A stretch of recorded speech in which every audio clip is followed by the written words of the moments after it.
Sugar అని తెలియగానే చాలా భయపడిపోతారు జనాలు. పరిగెత్తుకుంటూ హాస్పిటల్‌కెళ్ళిపోతారు. పానిక్ అయిపోతారు. ఇలాంటి ఇబ్బంది పడతారు గదా! హాస్పిటల్‌కెళ్ళకుండా నేచర్ మంత్రాకొస్తే ఏమైనా సొల్యూషన్ ఇస్తారా? అంటే ఇప్పుడు ఇటువంటి పరిస్థితిలో నేచర్ మంత్రాల్లో జాయిన్ అయ్యేవాళ్ళు ఎలా ఉంటుందంటే, వాళ్ళు షుగర్ అని తెలిసిన వెంటనే ఎవరైనా కూడా ఎటువంటి పర్సన్ అయినా వాళ్ళ ఆ పరిస్థితిలో చూస్తే కనుక భయంకరంగా ఉంటుంది. ఆ ఫ్యామిలీ 1 వీక్ పట్టింది వాళ్ళు తేరుకోవటానికి. ఇక్కడ 2 ప్రాబ్లమ్స్ ఉంటాయి. ఏందంటే ఇలా జరిగిన వాళ్ళు ఎక్కువ మంది ఉంటారు ఇక్కడ జాయిన్ అయ్యేవాళ్ళు. ఎలా అంటే 1 వీక్ దాకా వాళ్ళు ఏం చేయాలని అర్థం కాదు.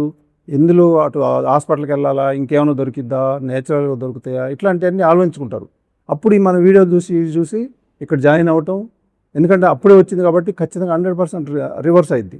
ఒక 2-3 మంత్స్ పట్టిద్ది కానీ కొంతమంది ఇంకా ముందు కూడా అయిద్ది. వాళ్ళకేం ప్రాబ్లం రాదు. అంటే ఒక సంవత్సరాలు వాళ్ళలాగా కాకుండా ఇది డెఫినెట్‌గా వచ్చిద్ది. అయితే ఇక్కడ నేనేమంటానంటే స్టార్టింగ్‌లో అదే రోజు గనక పానిక్ అయిన రోజు, అది తెలిసిన రోజు గనక అయితే గనక అప్పుడు హాస్పిటలే బెటర్ అయిద్ది. ఎందుకంటే అక్కడ అట్మాస్ఫియర్ వేరుంటది. అక్కడ ఒక ధైర్యం ఉంటది. అదంతా ఇదెందుకంటే ఇది కొత్తదయిపోయిద్ది. ఇది తెలియనిది అయిపోయిద్ది. ఇక్కడేంటంటే మందులుండవు. సో, ఇట్లా అటువంటి అదే క్షణం అనుకుంటే గనక ఇక్కడ కన్నా అది బెటర్ అయిద్ది. కానీ ఒక గ్యాప్ వచ్చింది. 2, 3 రోజులు వచ్చింది. ఆలోచించుకున్నారు. అప్పుడు 100% ఇది మీకు సూట్ అయిపోద్ది.